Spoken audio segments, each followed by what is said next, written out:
नमस्कार, आवाज समाचार में आप सभी का स्वागत है। मैं हूं सीमा। खबरों की शुरुआत करते हैं और सबसे पहले नजर डाल लेते हैं हेडलाइंस पर। 7/11 मुंबई ट्रेन ब्लास्ट में बरी 12 आरोपियों की नहीं होगी गिरफ्तारी। महाराष्ट्र सरकार की ओर से दायर याचिका पर सुप्रीम कोर्ट में हुई सुनवाई। बीजेपी से होगा अगला उपराष्ट्रपति। टीडीपी, जेडीयू सभी 7 उपराष्ट्रपति के लिए जल्द होगा चुनाव। मुंबई के धारावी झुग्गी की बदलने जा रही है तस्वीर। अडानी ग्रुप के कदम से संवर जाएगी बस्ती में रहने वालों की जिंदगी। और गोरखपुर विश्वविद्यालय की बड़ी पहल, अब मिलेगा ऑनलाइन पढ़ाई का भी मौका। और अब खबरें विस्तार से। साल 2006 के 7/11 मुंबई लोकल ब्लास्ट केस में बड़ी अपडेट सामने आई है। सुप्रीम कोर्ट ने बॉम्बे हाई कोर्ट द्वारा बरी किए गए 12 आरोपियों की दोबारा गिरफ्तारी पर रोक लगा दी है।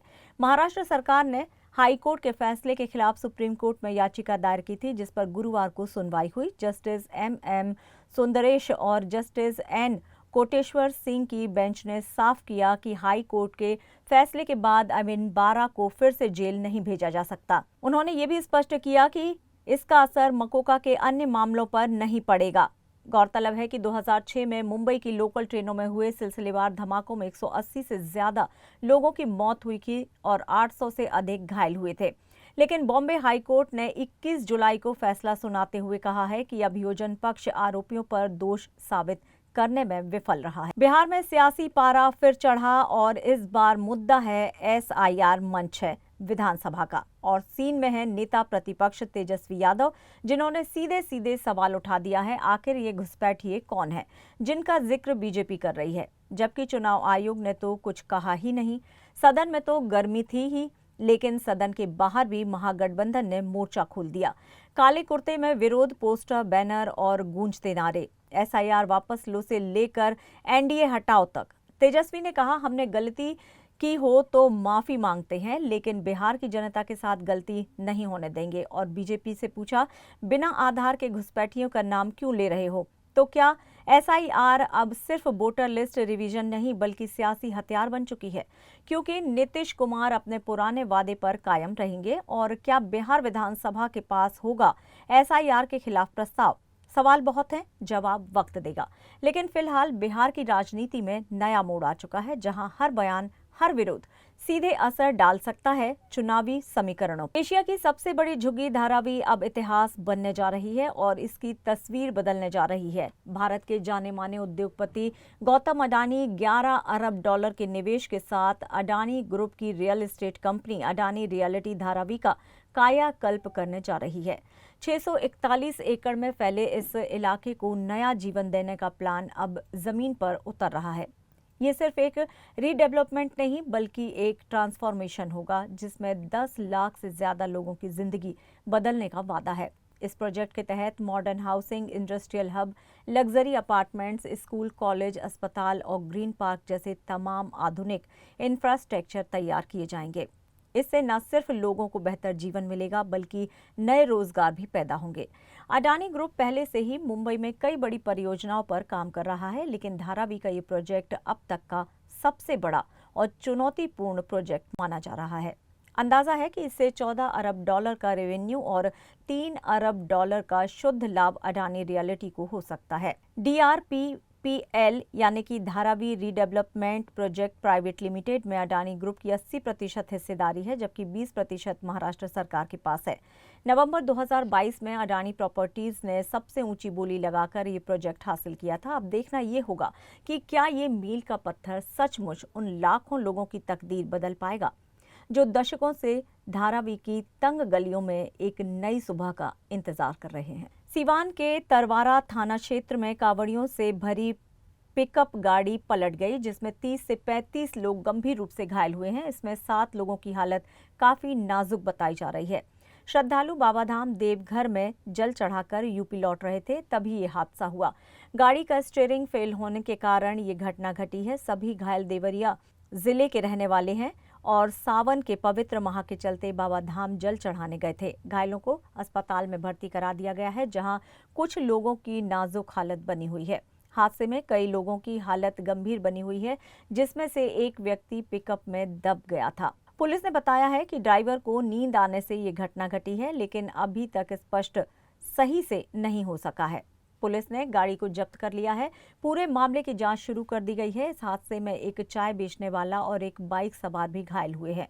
पुलिस सभी घायलों को उचित इलाज मुहैया कराने की कोशिश कर रही है और आगे की कार्रवाई में जुट। उत्तर प्रदेश के गोरखपुर से एक बड़ी खबर आ रही है। दीनदयाल उपाध्याय गोरखपुर विश्वविद्यालय ने अब यूजीसी से मान्यता प्राप्त ऑनलाइन और ओपन डिस्टेंस लर्निंग कोर्सेज की शुरुआत कर दी है। इन कोर्सेज में अब छात्र घर बैठे बीकॉम, एमकॉम, बीबीए, एमबीए और एमए अंग्रेजी जैसी डिग्री कोर्स कर सकेंगे। कुलपति प्रोफेसर पूनम टंडन ने इसे शिक्षा के क्षेत्र में एक ऐतिहासिक कदम बताया है।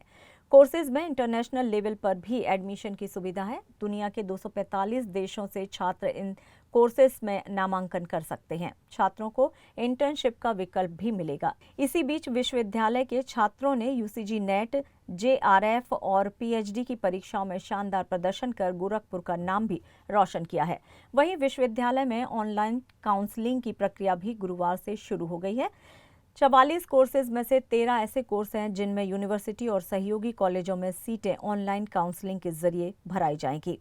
इनमें BA, LLB, BA, BCA, BCom honours, BSc कृषि, एलएलबी, एमएड, एमएससी गणित, एमएससी फिजिक्स, एमकॉम, एमए अंग्रेजी, बीएड और बीए ऑनर्स शामिल हैं। खबरों में यहाँ लेंगे एक छोटा सा ब्रेक। आप बने रहिए हमारे साथ।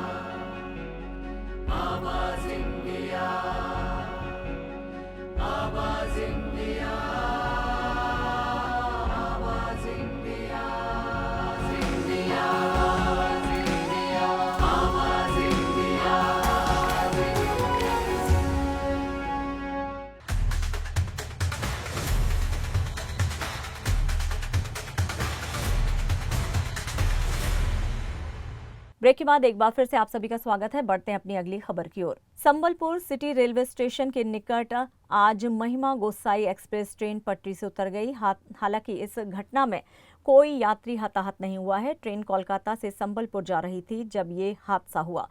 गनीमत रही कि ट्रेन में सवार सभी यात्री सुरक्षित हैं। पटरी से उतरने के बाद प्रभावित डिब्बों को छोड़कर ट्रेन के बाकी सभी डिब्बों को अलग कर दिया गया है और गंतव्य तक संबलपुर स्टेशन भेज दिया गया है।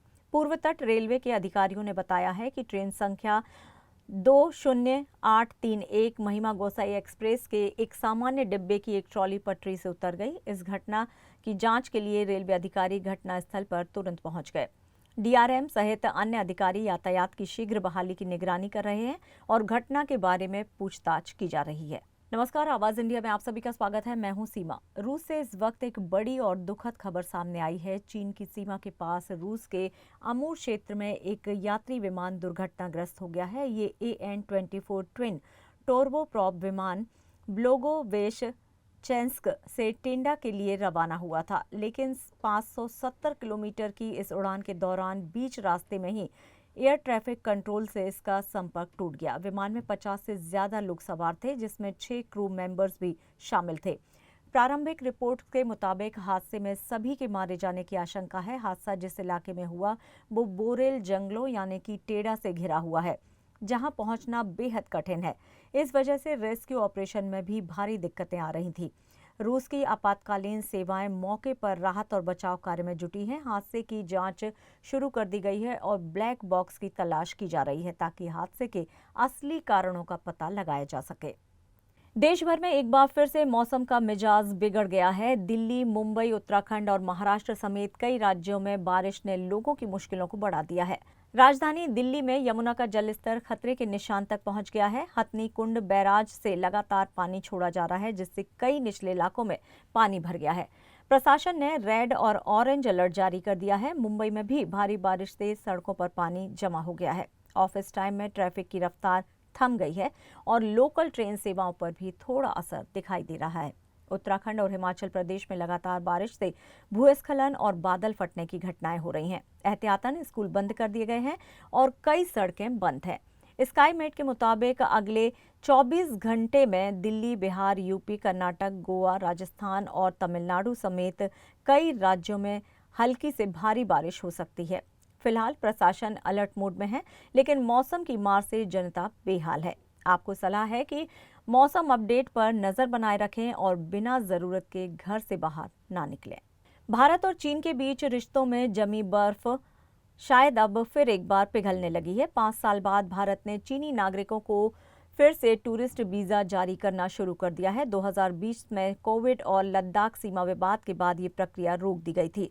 बीजिंग स्थित भारतीय दूतावास ने पुष्टि की है कि और बताया है कि चीनी नागरिक अब बीजिंग, शंघाई और ग्वांगझू में वीजा केंद्रों पर आवेदन कर सकते हैं। इस फैसले का चीन के विदेश मंत्रालय ने भी स्वागत किया है और इसे एक सकारात्मक कदम बताया है। इतना ही नहीं, विदेश मंत्री एस जयशंकर और चीन के उपराष्ट्रपति हांग झिंग की हालिया बातचीत में भी रिश्तों को सामान्य बनाने पर जोर दिया गया। साथ ही कैलाश मानसरोवर यात्रा को भी लगभग 5 साल बाद फिर से शुरू कर दिया गया है।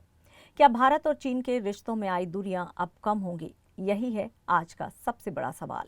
एक और बड़ी मुसीबत में फंसे उद्योगपति अनिल अंबानी। प्रवर्तन निदेशालय यानी कि ईडी ने गुरुवार को ताबड़तोड़ छापेमारी करते हुए अनिल अंबानी ग्रुप की कई कंपनियों के परिसरों को खंगाल डाला है।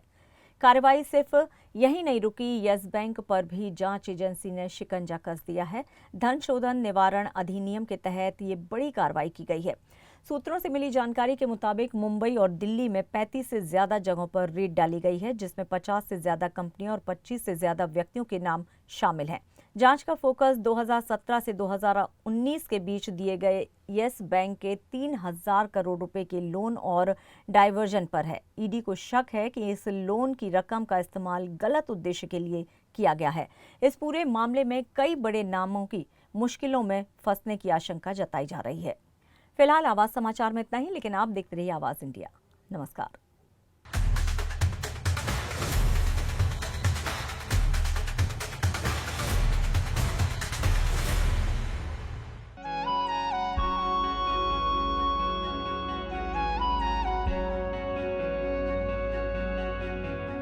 आवाज इंडिया।